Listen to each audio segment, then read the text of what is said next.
Hey, welcome to BNS About Movies. This is Sam. I'm here with Ryan Verrill, and we're going to discuss Dick Tracy today, it was a lot more reviled maybe when it came out than it is now. But one of my favorite things to do is have folks on and talk about movies that they really love and others maybe don't understand.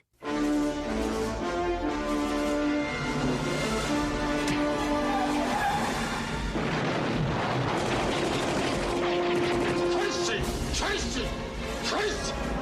It's like he's reading my mind. Extra! Tracy Battles bomb! I'm taking this bomb out of the headlines.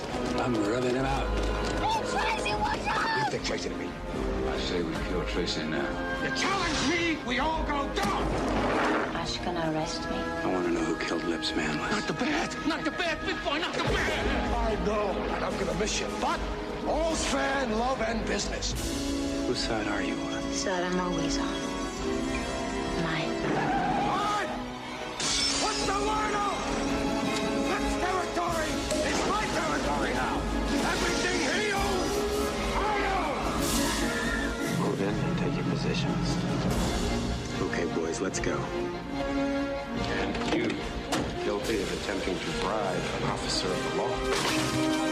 She does some nifty undercover work. That Dick Tracy drives you crazy, doesn't he? I want Tracy dead! Tracy, let's go! Good luck. You have just said goodbye to us. Aren't you gonna frisk me? Stupid cop. Tracy?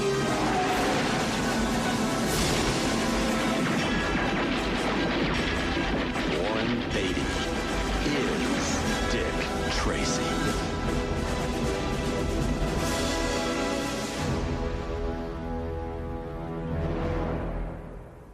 So, Ryan, why don't you tell the audience, I'm sure a lot of folks know you, but give them a little heads up on you and kind of what you do.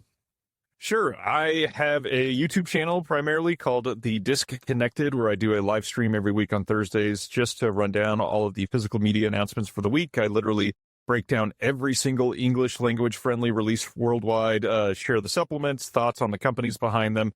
I always have a guest on to discuss something about film afterwards. That way it's not just about, hey, look at these shiny boxes. We're actually talking about the discs, because that is very, very important to me. And that has led into all kinds of crazy things. I put out a physical media and film focused magazine about 10 or 11 times a year called the Physical Media Advocate. You can get that on Amazon and a bunch of different hard retailers in the US and one in Canada, working on some more locations at the moment. But other than that, I work on supplements for Blu-ray features with my company, Someone's Favorite Productions. And if you are a physical media person, you've probably put your hands on many, many releases that I've done something behind the scenes on, and not even just special features, but things like QC and subtitle work and helping translate things. I do all kinds of stuff that people don't even know about. It's kind of hard to run down at the beginning of one of these. I love that whenever I run into someone online that like understands like the mania of getting physical media releases and being up to date on what's coming out, and you know, it's such a good, warm feeling. Guess there's more of us now. It's slowly starting to happen now that people realize that, hey, this movie I paid for doesn't exist anymore. I can't get to it.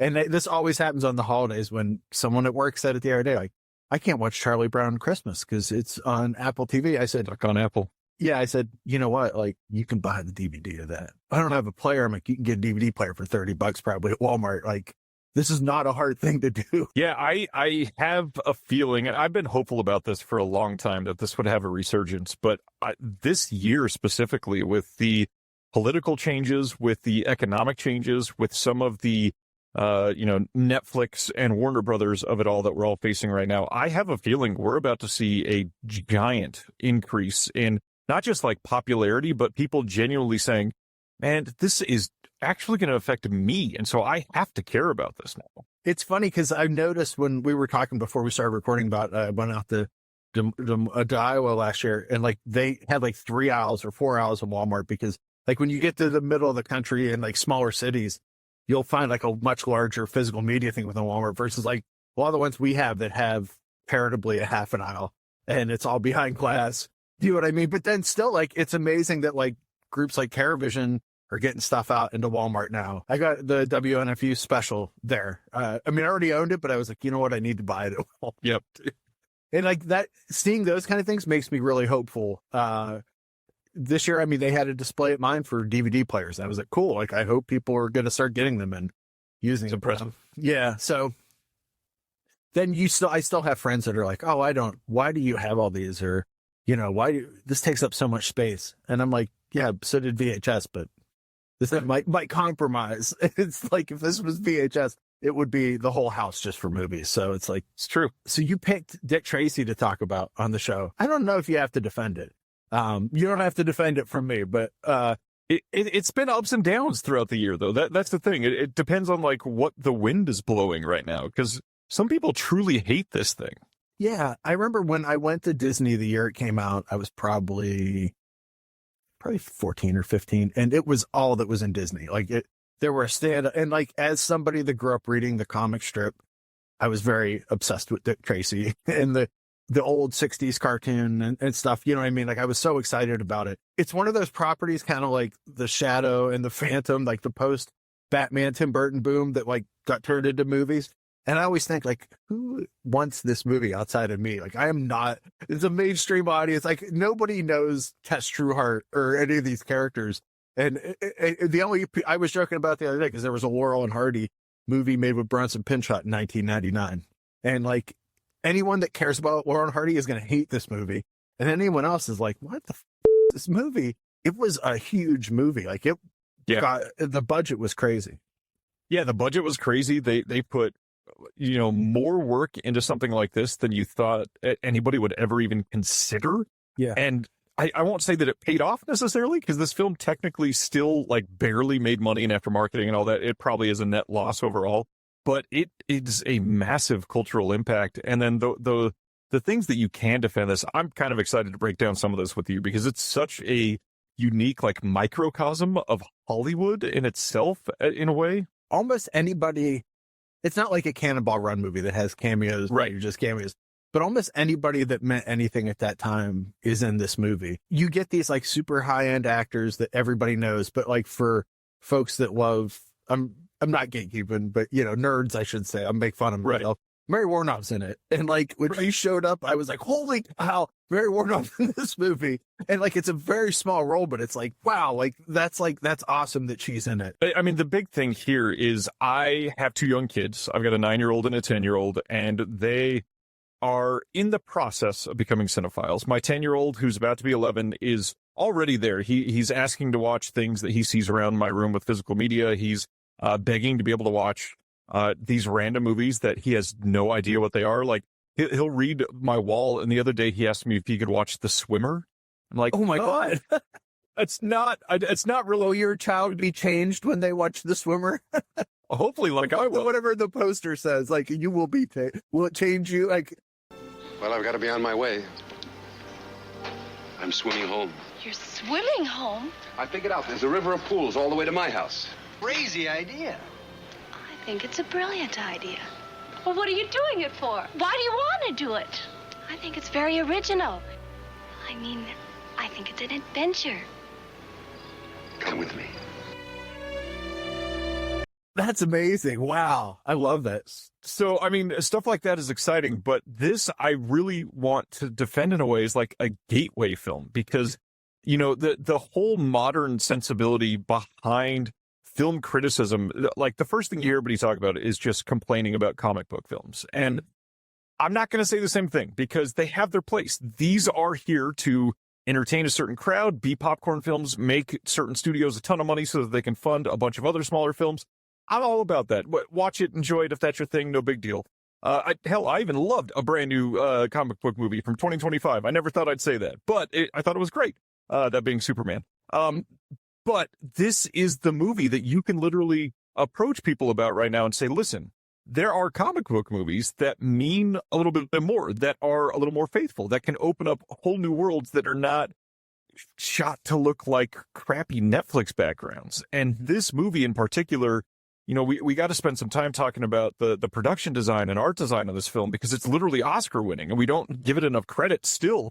But the big thing is exactly that, is this is a comic book movie that will open you up to the idea of noir films, world noir films, like classic borderline like dark crime films from the 40s and 50s. And if you even go a step further and realize everybody who is anybody is in this film, you've got a menagerie of filmographies to just geek out over. I mean, when you start to realize like James Caan is kind of a minor character in the Yeah. that is insanity. And it's not like James Caan is here just as he's making an appearance. It's all these people were like friends of Warren Beatty or friends of people attached to this. And so it turned into this giant project with just the biggest names, and somehow Madonna too, who did it at scale, by the way. Like, that's how much she just wanted to do something like this. She had a whole album. Like, my wife loves the album, the I'm Breathless album. It's so good. Yeah. It's amazing that it's also on like the axis of like, it's the first film to use digital audio, but it's also one of the last blockbusters not to have a ton of CGI. If anything, it's super minor in it. But like, what struck me now that I'm older and past it, my young years of seeing it and being overhyped, is like, I love that there's only 7 tellers in this movie. It looks like a comic book. The crew in it, like, you know, Richard Seabird, like everybody that worked on it, they, from prosthetics to costume design to production design, all had a mission. And I think that that's what's beautiful about it. Like you said, the Marvel movies don't really have a look and aren't shooting for just light it. And maybe sometimes not even that. And it's like, are the costumes kind of right? Cool. Everything moves perfectly. And to me, now that once I saw Blood and Black Lace, I'm like, oh, like the blank completely comes from it. The look, there's a lot of Bava and this too. And like, that's beautiful. Like it's a Disney movie. Right. It went to Touchstone, sure, but it is through and through something that Disney, like, they relented a little bit, but they put everything that they could behind this film. And like you said, the toys were everywhere. The marketing was huge for this film. The hard part is like the entirety of the film going audience was still hungover from the year before with Batman. And so a lot of this was just like, oh, it's just Batman again, but they're two very different things. The hard part is they're kind of styled to be noir-ish, noir adjacent for both of them, but they're so different. And yeah, I'm not going to take away from 89 Batman. It's beautiful. It's great. Most of us grew up loving it. Nothing wrong with that. However, this movie deserves the legacy that Batman does. This movie deserves attention like that. And it's just not the cultural zeitgeist that Batman got, primarily because Batman took that spot and wasn't going to allow anybody else to elbow it out. And Batman is also something that people have a relationship with. Like whenever these like pre-30s, it's like when Green Hornet got made. I was like, well, who are the people? Like, there's still a Batman comic. There was still a Green Hornet comic, but it was like, you really had to be into comics to find it. Same as The Shadow. Like, I was excited about the Shadow movie, but also I listened to all the radio shows. I am not your audience of like 12-year-old kid that's going to come and spend a lot of money on toys. I did buy the toys, but whatever. I mean, how do you get a movie that has, like, just looking at the actors in it, like Seymour Cassell's in it, Michael J. Pollard, Charles Durning, Dick Van Dyke's in it as the DA. Kathy Bates shows up as a stenographer. She's barely in it. And it's like, these are all like major Oscar winning and like people that formed our culture. Or like from like Michael J. Pollard is in a lot of the stuff I love, like the low culture stuff. And everybody, there's certain scenes, especially in the club, where there's so much makeup going on, but it doesn't feel like it because you're in this world of all these characters and you're like, oh, this is what Dick Tracy's world would look like in 3D. I'll get into this a bit later, but Dick Tracy's character is very super right wing, which is hilarious to me because that is not Warren Beatty. And it's like Chester Gould also super right wing. And like, you know, it's all about crime must be destroyed and all this stuff. And Beatty's completely different. Yet he loves this character to an insane degree. And it just works. It does work. And I love that Beatty kind of like made this his mission. He was attached to this very early and like fought different studios to buy the rights. He literally afterwards, and I'm sure we're going to go into the crazy story behind what has happened in the last 35 years. It's my favorite thing that's happened in the last 35 years. It's truly incredible. Okay, I guess we'll get into it now. Like the fact that not only did he take these to court and won certain court battles that you don't ever imagine, first of all, an actor, and he wasn't even meant to be the director of this originally, but an actor that just loves the story is going to go fight to get the rights to this film after making the first film. But then, like, to get Turner Classic Movies to say, you know what?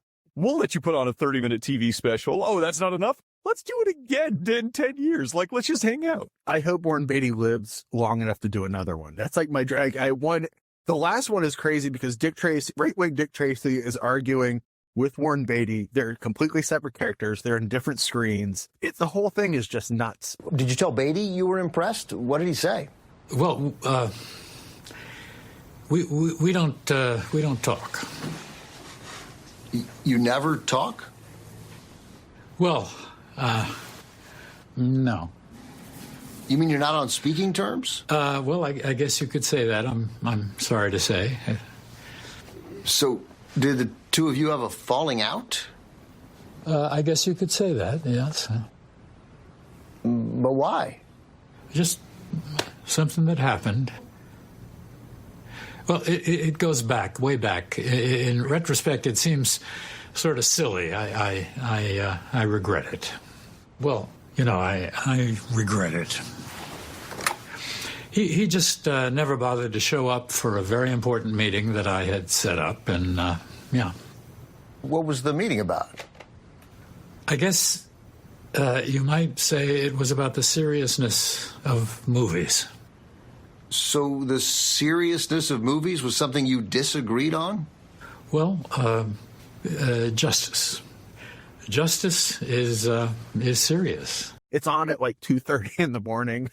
Yeah. Nobody knows that it's airing, and it's like, that's how he's keeping the right. I'm sure that they could find somebody to make Dick Tracy at this point. It wouldn't be anything like this movie. But it's like, even the marketing for it was very like true to the comic strip. Like, I remember the one ad was literally just his watch, and it said, "I'm on my way." And it's like, yeah, that's totally him. They sold the watches. They made high-end versions of the watches. And I'm like, they probably still have them in stores somewhere. Like, it's not something that's going to sell. And that's the question. For most people that weren't reading the comic book, who is that advertisement for? It's not smart marketing, because most people have never seen the watch. They don't know what I'm on the way. Like, they don't know what any of these references are. No. And it's also like it literally drops you in. I'll use my fancy terms, like, I guess, in media res. In media res. But whatever that media is. Like, into the middle of this newspaper strip. And you're like, if you never read this before, it's like, oh, here's number 88 keys, and here's numbers, and here's the influencer. And you're like, who the f are these people? We're so close to Dick Tracy being profitable. Maybe this podcast will cause someone to get it on iTunes, somewhere and buy a used copy. And they're like, that's what all Warren Beatty did. Now he's set. And that's the devastating thing for me here is now we probably should discuss the production design, because I, being the physical media person that I am, I salivate every time I watch this movie, because I yearn to see brand new films shot like this movie, with the textures and the colors and like the very specific comic book. There's a set palette, and that's the only thing that we're living in that you see on screen the entire time.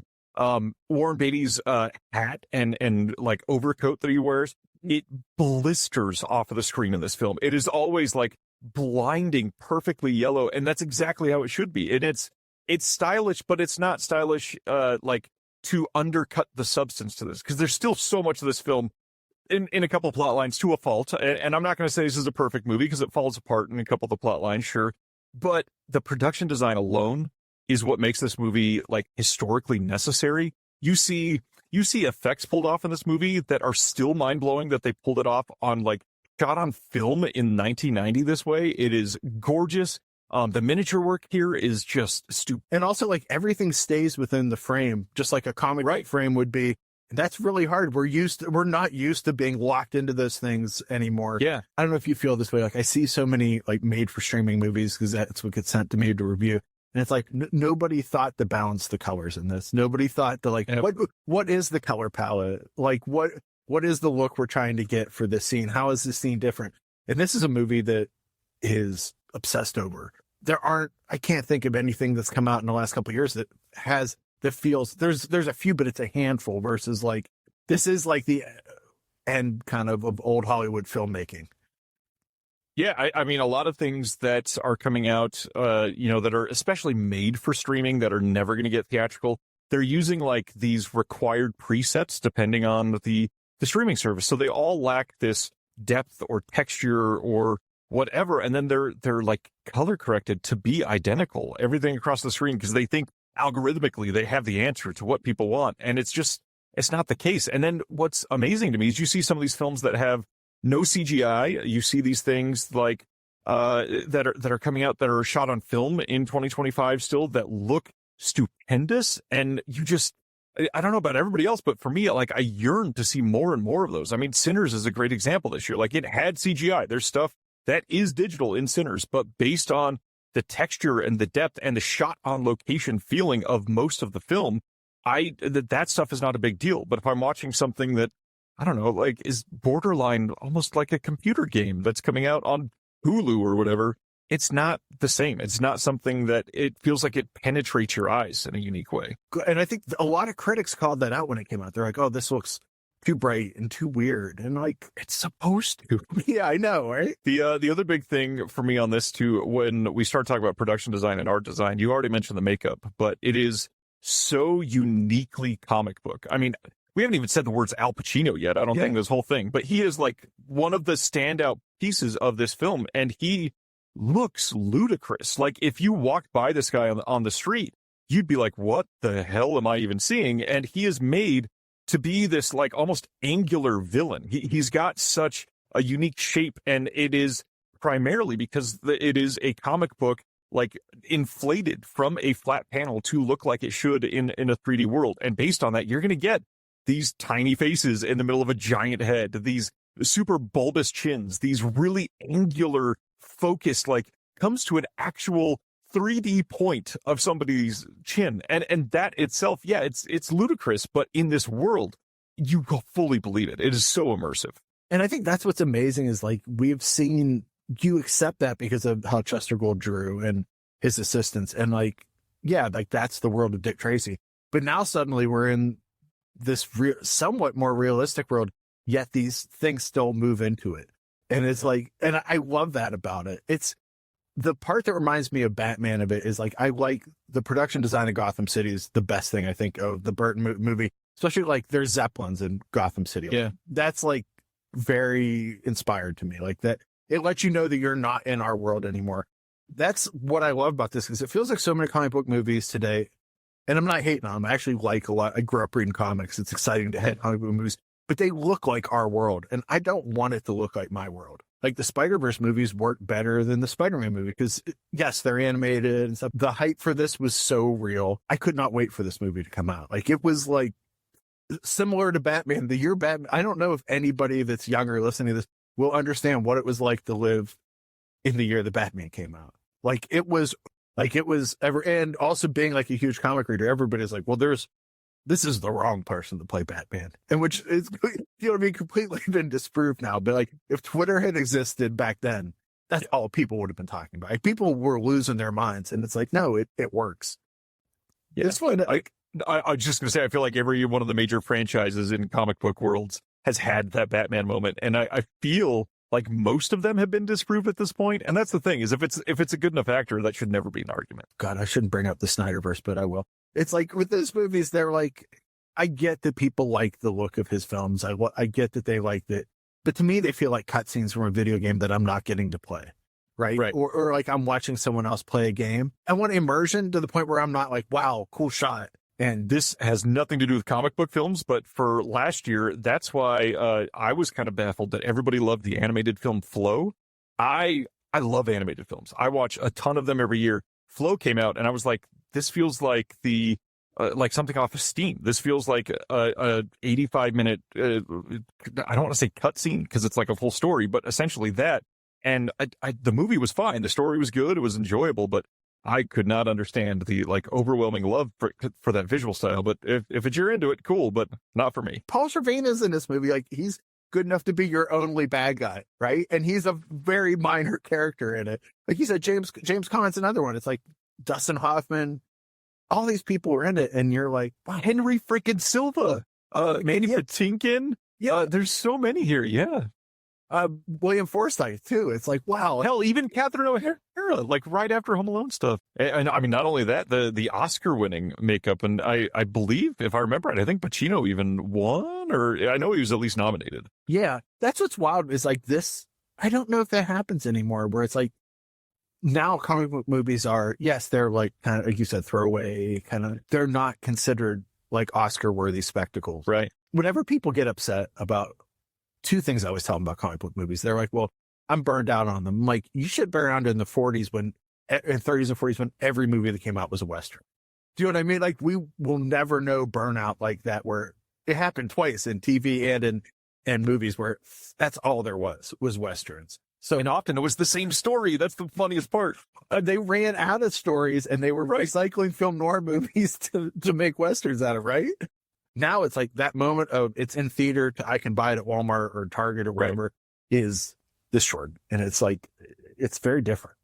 Well, and not to mention films stayed in a theater. I mean, freaking Titanic was top of the highest grossing because it was in theaters for like 9 months wide. And then it still played elsewhere too, because it was still making a ton of money. What are some of your issues with the plot? You said there are some things that don't always work. Yeah. I mean, the funny thing with comic book stories is there are some things in this because I don't know that they were necessarily leaving breadcrumbs for possible sequels, but there are some things with no real payoffs. And then there are a couple other things that they expand upon that's just not necessary with some of these side stories that they're going down. But in all reality, I don't necessarily even fault that. I almost feel like it's world building. It's just unnecessary world building in a way.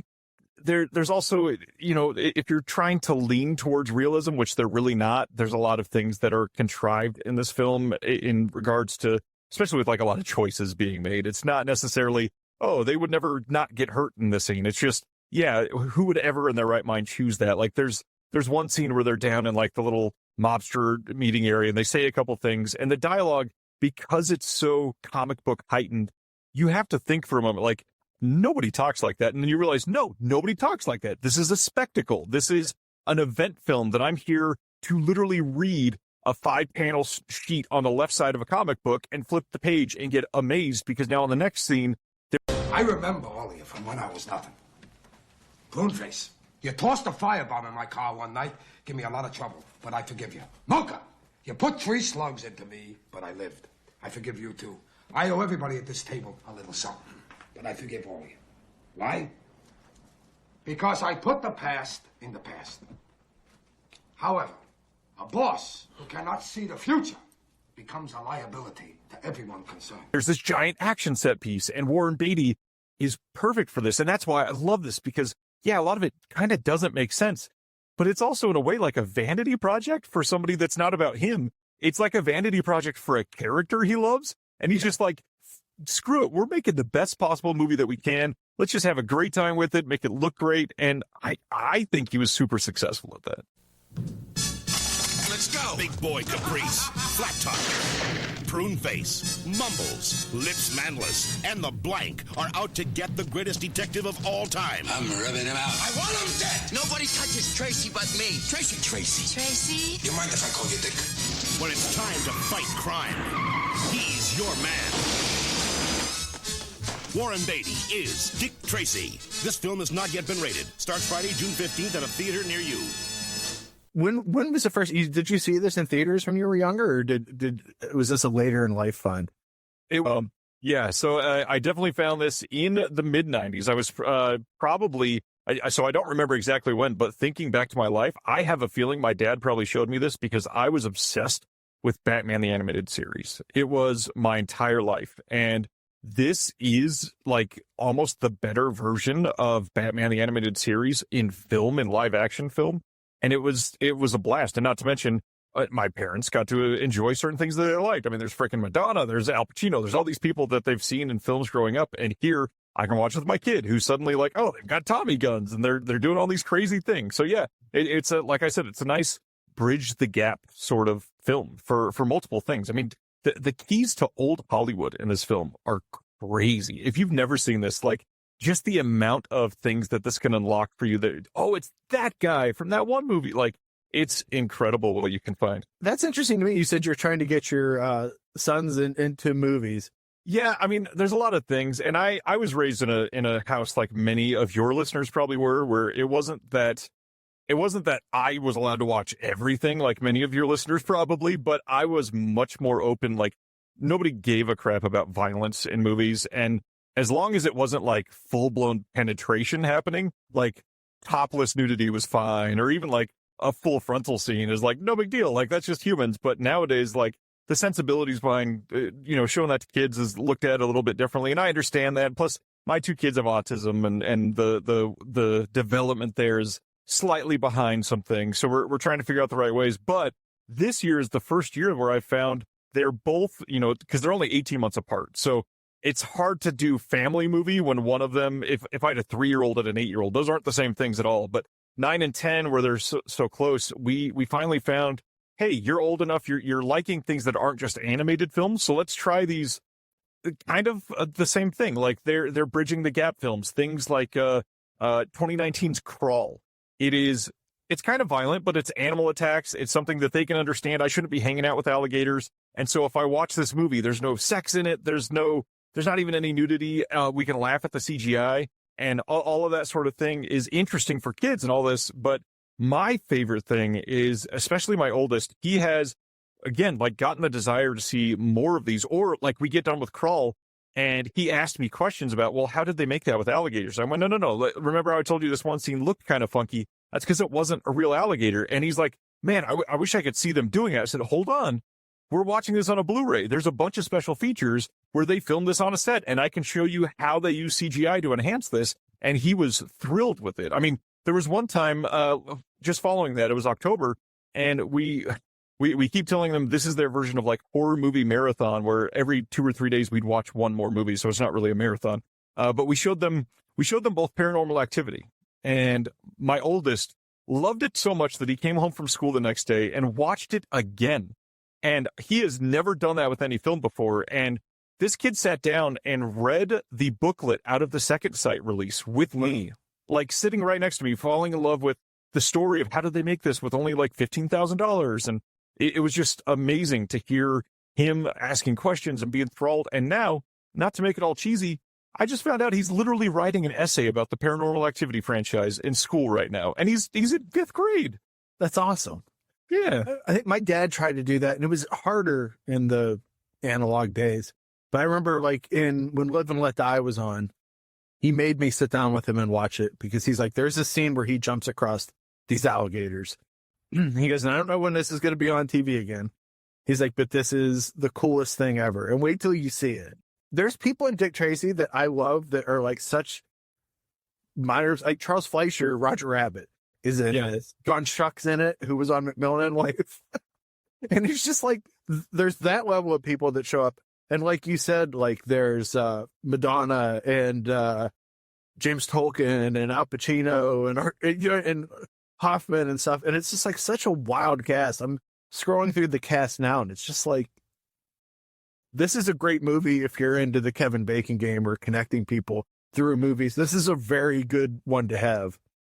Yeah, a big one for me that I don't think I ever recognized him, because he's kind of unrecognizable in a lot of his movies because his look changed throughout the years. But the big one for me was exploring Charles Durning later in life and realizing, dude, it's the guy from Dick Tracy. But he had lost weight and gained weight a few times and just put on so many random, like, weird looks throughout the years. And he's just so unique. And to have him show up in this movie, and he's not like a huge role, but he's a sizable role. And it's like, man, this is so cool. Just these people that now that I've started to explore so much from the 60s through the 80s, like, he is kind of everywhere. He did so many major roles.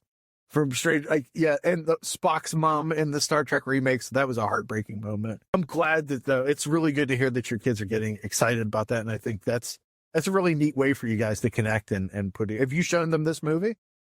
I have shown them this movie. They both, I really thought my youngest was not going to like it. They both were attentive the entire time, were into it. They were thrilled. The big thing is the colors. I think it kind of fits like I hate to use this derogatory in a way, but like the YouTube generation of fast moving things and really bright eye catching colors. But that's what a lot of us were raised on with actual comic books, that or like the super inky blacks of like Batman. So either way, it was stark coloring. It wasn't this drab, Captain America's 35 in a gray suit standing in front of a mountain talking about shit. Like, that doesn't mean anything. Is there any other films you think would pair nicely with Dick Tracy? Yeah, I think there's a lot, actually. I mean, clearly, if you want to go deep in the era, Batman 89 is a good choice, but it's too on the nose, so I would definitely say don't lean into that. The bigger thing for me is less serious, but of course, I think something like, well, maybe it's a little more serious. I kind of want to see the era for this being in the next generation, so I'm going to say Spider-Man 2, because it had a lot of the same feelings, and a lot of people aren't going to realize that Spider-Man 2 had it and Spider-Man 1 didn't, because the 1 came out and it was like, oh, wait, these can actually be good. Okay, interesting. And then they announced Spider-Man 2 and it was like, oh, this looks incredible. And then it was. And something about that just being like literally one of the best comic book movies of all time is nice for this. The colors are really great. The acting in that is superb. The storyline is amazing. It's not as leaning into the comic book style as it could be, but it's Spider-Man. It was never really this over the top, like really pointed chins type of comic book anyways. It was more grounded in New York City type of feeling. So I get it being different. But yeah, those are two probably the big ones that I was raised on. That's why I put them together. What are some of the interesting, if you can say, any projects you've worked on lately? Let's see. A big one, speaking of like newer versions of very practical effects heavy films, I got to do a visual, I don't really like to call it a visual essay because it's more of honestly, this is a very apt choice for this episode. We get to work on the disc for the brand new Toxic Avenger this year. Oh, wow. We did like a 10-minute, I don't know, like a cry for help from Toxie himself to say that he's the hero that we need right now. And it was kind of mind blowing. I mean, we set this up as very trauma heavy, very funny, very comics. And then out of nowhere, we got Tiffany Shepis to come in and narrate the second half of the video, and she is legendary. And so having her work with us and be excited, like she wrote some of it with us, she is incredible. And then be able to be on a studio disc, like I can walk into Walmart and buy the Toxic Avenger, and just to see that we are on that disc is mind blowing to me. And then another one to throw out there that honestly is a good pairing with Dick Tracy. I probably should have said this one. Deaf Crocodile is putting out a disc of the film Crocodile, which is a noir film. It's a Czech noir film that is just incredible. It is a beautiful movie. They're putting out a 4K disc, and with like proper old school noir films, if you got this filmed right and the source material is kept in good enough shape and they can put out a 4K, those like really deep inky blacks are going to look remarkable. And this film is going to blow people away. This is one of those noir films where you watch it and don't understand how this is not like a part of the world noir canon. This is a legendary movie, and people seeing this come out in January, I really hope they appreciate it and kind of like evangelize for it, because this is a movie that old school fans and people that are fans of like stories that feel a little more modern than they actually are truly going to love this film, because it's incredible. His name is Big Boy Caprice. There was one Napoleon, one Washington, one me. He's a big-time gangster out to get control. I got the gun. Get revenge. Not the bad, big boy, not the bad. Get the girl. Everything he owns, I own. And there's only one man who can stop him. Who said that? Dick Tracy, calling Dick Tracy. Now Big Boy is getting a taste of the law. I am the law. From the world's greatest detective. You're under arrest. Warren Beatty is Dick Tracy, rated PG. Starts Friday at a theater near you. What do you think are some of the best releases that came out this past year? I mean, it's kind of hard to lay them all out, because there's, I do the Shelf Shock Rewind Awards every year, and I get people that ask, do you just have a list of all the releases that came out? And I have to laugh, because even on my show where I'm covering stuff every week, just English language friendly releases, I've had, I don't know, probably 25 weeks this year where there were more than 100 announcements. That's insanity. And a lot of people think physical media is on the way out. And yeah, it's not as infiltrated as it was at one point, sure. But the big thing is the number of releases is not down. It's just how many of them are selling. This is still a crazy market. So, I mean, I got to highlight things like the 88 Films Jackie Chan 4K releases that are coming out that are incredible. They've never looked better. It was so nice. Yeah, it's incredible. And then you get studio releases that are going to blow people away. I mean, we have finally the entire Nightmare on Elm Street 4K package, and those films which have always looked like absolute garbage on home video finally look like a film. They finally look like they were meant to look. They look amazing. Deaf Crocodile has put out probably 10 films that I could say, you've never heard of this, but if you watch it, it might be your new favorite movie for the next 3 months because it's that good. Criterion has really stepped up the titles that they're putting out. Sure, their supplements have been lacking, but I feel like they're finally, in a way, leaning into what made Criterion, at least as far as the quote canon for a while. But man, your Criterion, give somebody $400 to talk about the movie. It's not that hard. So you have a project you're working on, and I would love to hear about it. I'm very excited to hear about it. Yeah, for the last almost 2 years, I've been building up to this announcement, and finally it is here. I'm starting something that's called Antenna, and it is a full-service film distribution company. So everything from theatrical to VOD to streaming, and my biggest passion, it will also be physical media. And in 2025 and 2026, starting that up, it is quite intimidating, but it is something that I think that I can bring some nuance and consumer sensibility to, that a lot of these places that are either like backed by corporate funds or set in a situation where they've built themselves into a niche that they can't really get out of that box without losing all of their customers. Yeah. They are now stuck into not being able to serve that. And so I'm going to do my best to really make this filmmaker friendly and consumer friendly and do things in a way that is not to sound like too pig-headed about it, but almost like challenging the system. There's a lot going on right now. You know, we talked about theatrical releasing earlier, and the theater experience is, depending on where you go, depending on what kind of city you're in, you either don't have a lot of choices in films, or you don't have a theater because you live in a small town in Mississippi and there's literally nothing around you. And the things that you choose to go to the theater, it has to be like a very special event. So they got to treat that a little bit better. But when you go and people are on their phone or talking or taking pictures of the title screen to be able to post on Snapchat or whatever it is, like, it is ruining things for people around them. And so I am literally setting out to change a lot of those things with how that we are building events essentially for some of these. We've got a film that we are crafting an entire roadshow experience out of, where it's not just going to be the film. It's going to be the director attending every single screening of the film, doing a short Q&A about the film, but then doing a community involved, like actual deep dive into what the film is about and the themes and how it's affecting the political life in 2025 and 26. Yeah. See, that's something maybe as somebody that is obsessed with William Castle, ballyhoo, and it's a different kind of ballyhoo, but like the idea that it's like, here's why you will get an experience from this movie unlike anything else.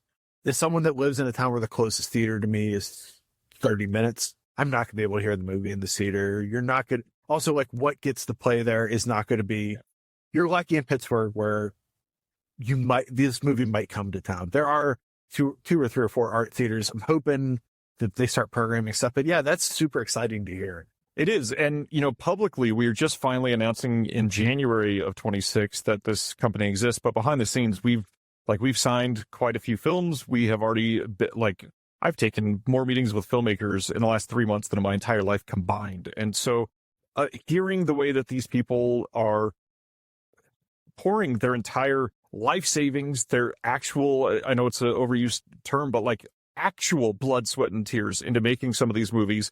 And then they come out to like maybe a small regional film festival premiere. It does like a screening in their hometown at one theater, and then it dies on streaming, and they get it on Tubi. And over the next 6 years, they make like, I don't know, like $12,000 total, which, sure, if you're listening to this and you don't have even $100 in your bank account, that sounds great. But that movie cost them and their friends and family that raise money like over $500,000 to make this movie.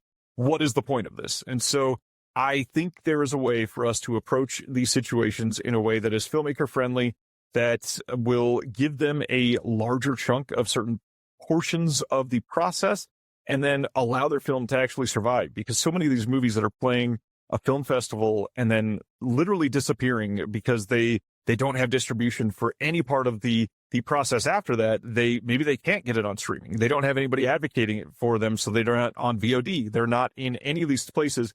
You can't even dream about a home video release at that point, not even a DVD, which is incredibly cheap. And so for many of these films, they disappear. And it seems stupid. I mean, not to like just completely belittle this, but it sounds like an asinine idea that a film that came out in 2023 can be a lost film. There are films from the last 15 years that are true lost media already because the original is not out there. These things are not available to be seen. And if it's not publicly available, even under a paid format, what is it but lost media? Finding the audience in 2026 is one of the most mind-numbing, like back-breaking, just ridiculous things that you have to do, because the reality is your audience is split up in 14 different platforms. Half of them don't read emails. The ones that do only read the headlines, and if that's not engaging them, they're never going to read anything from the body. Most of those people aren't going to the theater. They want to be able to watch something for free on a service they already pay for. And that's, they've been lied to by these studios. So even the sentence that I just said, it sounds stupid. They want to watch something for free that they pay for. But these people believe that Netflix, that they're paying $24 for, that they don't even think is $24, because when they signed up, it was $11.99. And they don't remember that it's gone up 30 times in the last 10 years. They just want to be able to see it on there. And the hard part is you are inundated with so many choices. Even if you see it on that front page, you're likely never going to watch it. I think I think about that about Netflix a lot. It's like the only reason we kept it was probably for Stranger Things. It's very rare where I'm like, and I think a lot of people just get into that repetition of like, well, I have Hulu, I have Netflix, I have Disney or whatever else. And maybe I share it with people, maybe I don't. But like, these are the channels that I have. And, but like, once you get in, there are so many other options now. Do you know what I mean? And like, yeah, Tubi might not pay well, but it's like, it is a place where I have discovered movies that I would never have got to see otherwise. Right. And it's like, there is some beauty that it's the closest thing I think we have to a mom and pop video store somewhat, where it's like, you could just let movies play. I love the idea of being confronted by movies where you're like, you had no idea what this movie was going to be. And you saw it and you're like, what have I watched? And it's like that. It's not the closest thing to a blind buy, I guess, for movies anymore these days. Versus like so many of the streaming services are very expected of like, if you watch this movie, you know, the movie you're getting, because probably it's been algorithmically picked to you and what you're looking for. And yeah. I agree. I've said the same thing about Tubi and the mom and pop video store aspect. The only thing that I would change is that it's like a mom and pop video store that has no cashier. And all they have is a cup on the counter that says, if you borrow something, give us $1. And you're going to do that by watching the ads, but that means there's zero curation. And so what we're going to try to do is bring a sensibility of curation to the films that we love, that you're going to want to see in everything that we're touching. Because like I said, this is theatrical, this is VOD, this is streaming, this is physical media, but it's going to be more than that. We're already working to like help other companies with their theatrical booking. We're already helping other companies try to find the right film for them. We've already told, just this week, we met with a filmmaker that we desperately want this film. We want it theatrically, we want it physical media. I would right now be like, dude, I will love you for the rest of your life if you sign this over to me. However, we told him, do not sign with us right now. Your movie is too good. You are likely going to get a much better deal. And the hard part is he was totally into us. He likely could have signed that night if we let him, but we're telling him we're not your best choice. We're brand new. And there's somebody out there that will make your film get into more film get your film into more homes than we could. And so based on that, please just wait. And if somebody in their, all of their studio stupidity never gives you a distribution deal, let's talk in a couple months. And I love what you said about curation of Tubi, because like when Shudder seemed like it had more attention, there were a lot of people like, hey, here's a director and here's 10 movies that he loves. And like, I think, yes, while a lot of social media influencers are BS, if like, hey, I would like to see here's 10 movies that John Carpenter has watched recently that he liked, because I'd like to know why. And like, maybe there's a little thing of him talking about it. Yeah. And that's something I can't get from anywhere else. And like, you want to have this like almost insider experience with the movie where if you really love it, you want to become not just a fan, like you said, an evangelist for it, and you want to know everything about it. Right. Maybe this is speaking to people like you and me, that like other people might just consume movies and they move on. But it's like, to those, I don't care. This is the stuff I want to know. So it's exciting hearing the people like you that like love it and know that, you know, I have to deliver on this. And you also understand in a very real world space, like for your son, like having the ability to show him all the extras from Crawl meant a lot to him. And it's like, that's something you can't get from anything else. And like, that's beautiful to me. So it's exciting. Yeah, I can't wait. I mean, the number of things that we've signed already that I've already just been like dreaming about the things that I want to do to help support the release. It's kind of crazy. Like we've got a film that is really built around trees and nature, and I'm right now I'm trying to find a way for us to figure out to promise that everybody that goes to see this in theater, for every butt in a seat, we're going to go plant a tree. Literally, it's something that we're going to try to do in the marketing and say if you come, you're literally planting a tree somewhere. I think that was the other beauty of Toxic Avenger, their campaign of like stopping, like health disparities and stuff like that's like, and that's what the movie's about. Like it was perfect branding. As someone coming from advertising, I was like, my God, these guys get it. And it's like, it made me, well, thanks so much for doing the show. This has been great to actually get to meet you and talk about this. I'm excited to see where else. Anything else you'd like to tell folks? Like, where can they find you online? Yeah, for the new company, everywhere under Antenna Releasing. The website is antennareleasing.com. Sign up for the email list, and you'll be able to see all of our updates on social media. But for everything else, the biggest place is The Disconnected on every social media you can imagine, from YouTube to Blue Sky, Twitter, still Facebook. I'm posting on Threads. I'm kind of everywhere. Like I just said, there's audiences out there that want this. You just got to meet them there. And so I'm doing my best to get the word out.